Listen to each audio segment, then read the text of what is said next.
नमस्ते दोस्तों, मैं सुमन शर्मा आप सभी का स्वागत करती हूँ आपके अपने चैनल सुमन एजुकेशन हब में। आज के इस वीडियो में हम डिस्कस करने वाले हैं प्रोविजनल की जो थ्योरी होती है, जो प्रोविजनल एंट्री पास की जाती है टैली प्राइम में। अकाउंटिंग की जो प्रोविजनल एंट्री होती है उसकी थ्योरी हम समझेंगे एंड इस वीडियो के नेक्स्ट वीडियो में आपको बताऊंगी कि कैसे आपको प्रैक्टिकली एंट्री पास करनी है प्रोविजनल की। हर एक्सपेंसेस की एक मैं सेपरेट वीडियो बनाऊंगी सो दैट आप ज़्यादा कन्फ्यूज ना हो। एक एक एंट्री हम सेपरेटली करेंगे एक एक एक्सपेंसेस की, सो दैट आप क्लियर कर सकें अपने अकाउंटिंग के नॉलेज को एंड प्रॉपरली आप भी प्रोविजनल की एंट्री पास कर सकें टैली प्राइम में। तो देखिए, सबसे पहले मैं इस वीडियो में आपको थ्योरी बताने वाली हूँ। जो प्रोविजनल एंट्री होती है उसकी थ्योरी क्या होती है, उसके बाद जो नेक्स्ट वीडियो है उस पर आपको प्रैक्टिकली देखने को मिलेगा कि कैसे आपको एंट्री करनी है। तो देखिए, सबसे पहले हम जान लेते हैं कि प्रोविजनल एंट्री कहते किसे हैं, क्योंकि स्टार्टिंग में क्या होता है ना, काफ़ी सारे कन्फ्यूज़न क्रिएट होते हैं। जैसे कि मैं अगर सिंपली आपको बताऊं, जब मैं भी काम करती थी अकाउंटिंग में, मैंने काम किया था स्टार्टिंग के 2-3 साल तक मैंने काम किया था। फिर उसके बाद ना प्रोविजनल का जब मैं नाम सुनती थी कि प्रोविजनल एंट्री, पेबल एंट्री, तो ये मैं कन्फ्यूज़ जाती थी कि ये होता क्या है, प्रोविजनल एंट्री क्या होता है, पेबल एंट्री क्या होती है। तो ये काफ़ी सारी कन्फ्यूज़न मेरे माइंड में चलती थी। तो मैं भी समझ सकती हूँ, I can also understand all this problem. आपके साथ भी होता होगा, तो आपको भी प्रॉब्लम होती होगी। जो न्यू स्टार्ट कर रहे हैं, जो फ्रेशर हैं, जिन्होंने 2-3 साल काम किया है, उनके साथ भी ये प्रॉब्लम हो सकती है। तो इसीलिए मैंने सोचा कि एंट्री बताने से पहले इसकी जो थ्योरी है वो हम डिस्कस कर लेते हैं, सो दैट जो एंट्री है वो आपको अच्छे से और भी ज़्यादा समझ में आएगी। तो देखिए, जो प्रोविजनल एंट्री होती है वो होती क्या है, पहले वो हम देख लेते हैं।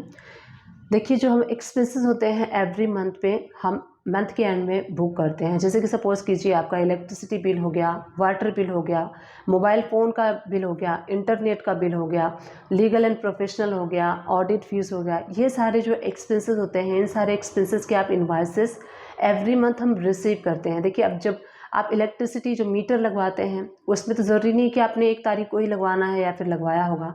आप कभी भी लगवा सकते हैं। आप मंथ के स्टार्टिंग में, मिड में या फिर एंड में भी लगवा सकते हैं। जो मोबाइल का आपने पोस्टपेड सर्विस लिया होगा, वो भी ज़रूरी नहीं है कि आपने मंथ के स्टार्टिंग में लिया होगा। डेट तो कोई भी हो सकती है। तो उसके बेसिस पे आपका जो इनवाइस है वो जनरेट होता है। तो इनवाइस हम क्या करते हैं ना, रिसीव, जैसे कि सपोज़ कीजिए अप्रैल मंथ का इनवाइस जो होता है उसका हम पेमेंट कब करते हैं, मई में करते हैं। मई का पेमेंट हम कब करते हैं, जून में करते हैं। तो हम क्या होता है, प्रीवियस मंथ का पेमेंट करते हैं। उसी तरीके से जब हम मार्च मंथ का हमारा जो भी इनवाइसेस है, जैसे कि मार्च मंथ का आप electricity, water, legal and professional, audit, bank charges, ये सारे जो होते हैं हमें रिसीव होते हैं अप्रैल मंथ में। तो अप्रैल मंथ में तो हम बुकिंग नहीं कर सकते ना, क्योंकि हमें बुक्स को क्लोज करना है। बुक्स को क्लोज करने के लिए एक लमसम अमाउंट हमें बुक करना होता है अपने सारे एक्सपेंसेस का। उसी को हम कहते हैं प्रोविजनल एंट्री। सपोज कीजिए, अगर मैं यहाँ पे let's take an example of electricity bill. तो इलेक्ट्रिसिटी बिल जो है मंथ, ईयर में 12 मंथ होते हैं, तो एवरी मंथ आप इलेक्ट्रिसिटी इन्वाइसेस रिसीव करते हैं। तो आपको एक लमसम अमाउंट पता चल जाता है कि सपोज कीजिए आपका जो इलेक्ट्रिसिटी बिल है मंथ वाइज 2000, 3000, 2000, 3000 इस रेंज में आता है। तो आपको एक लमसम अमाउंट मिल जाता है कि आपको क्या करना है। अब मार्च मंथ का जो इलेक्ट्रिसिटी बिल है वह अप्रैल मंथ में आप रिसीव करेंगे, बट आपको जो बुक्स क्लोज करना है वो मार्च मंथ में करना है। तो हम क्या करेंगे, एक अप्रोक्सीमेट लमसम अमाउंट हम अपने मार्च मंथ के एक्सपेंसेस में शो करेंगे। इलेक्ट्रिसिटी बिल जो है सपोज कीजिए 3000 आता है, तो हम एक लमसम अमाउंट लेके चलेंगे। हम 3000 अगर आता है तो आप 2000 का भी बुकिंग कर सकते हैं, 1500 की भी बुकिंग कर सकते हैं। तो बुकिंग आपको कर लेनी है प्रोविजनल एंट्री के थ्रू। हम 1500 या फिर 2000 की बुकिंग कर लेंगे इलेक्ट्रिसिटी एक्सपेंसेस की। उसके बाद क्या होगा, हम अपने बुक्स को क्लोज कर देंगे। एंड जब न्यू फाइनेंशियल ईयर स्टार्ट होगा 1 अप्रैल से, और जब आप अपना इलेक्ट्रिसिटी इनवाइस रिसीव करेंगे 1 में या फिर 10th में, जिस भी डेट में आप रिसीव करते हैं अपना इलेक्ट्रिसिटी बिल, तो उसमें आपको एक एग्जैक्ट अमाउंट मिल जाता है। सपोज कीजिए अप्रैल मंथ में आपका जो इलेक्ट्रिसिटी बिल है वो 4000 का आया। आपने मार्च मंथ में बुकिंग की थी 2000 की। अब जो रिमेनिंग 2000 है उसको हम बुक करेंगे अप्रैल मंथ में। तो आपका इनवाइस क्लियर हो गया और आपकी जो हमने जो एक्सपेंसेस की बुकिंग है वो भी कर ली। इसी टाइप से सारे एक्सपेंसेस के साथ होता है। जैसे कि मोबाइल का जो पोस्टपेड अगर आपने लिया हुआ है एंड आपका इनवाइस मार्च मंथ का इनवाइस अप्रैल मंथ में आया, सपोज कीजिए आपका जो मोबाइल का एक्सपेंसेस है एवरी मंथ आता है 1500, 2000 इसके रेंज में आता है। आपको पता तो चली जाता है 1800, 2000, 1900, 1500 इस टाइप से अगर आपका इनवॉइस जनरेट होता है तो मार्च मंथ में आपको क्या करना है, 1000 की बुकिंग कर लीजिए। आप अपने एक्सपेंसेस को प्रोविजनल एंट्री के थ्रू बुक कर लीजिए मार्च मंथ में। और जब अप्रैल मंथ में फाइनली आपका जो इनवॉइस रिसीव होगा मोबाइल का, तो उसका सपोज कीजिए आपका इनवॉइस रिसीव हो गया 1800 का और आपने बुकिंग कर लिया था मार्च मंथ में 1000 का, तो आपको क्या करना है, अप्रैल मंथ में जब आपके सामने फिजिकली इनवॉइस आ जाएगा तो 800 की आपको बुकिंग कर लेनी है। इससे आपका अकाउंट भी प्रॉपर हो जाएगा और जो हमने बुकिंग करनी थी मार्च मंथ में भी एक्सपेंसेस की, वो भी हमने बुक कर ली। और अप्रैल मंथ में जब हमने इनवॉइस रिसीव किया तो जो रिमेनिंग अमाउंट है वो भी हमने बुक कर लिया।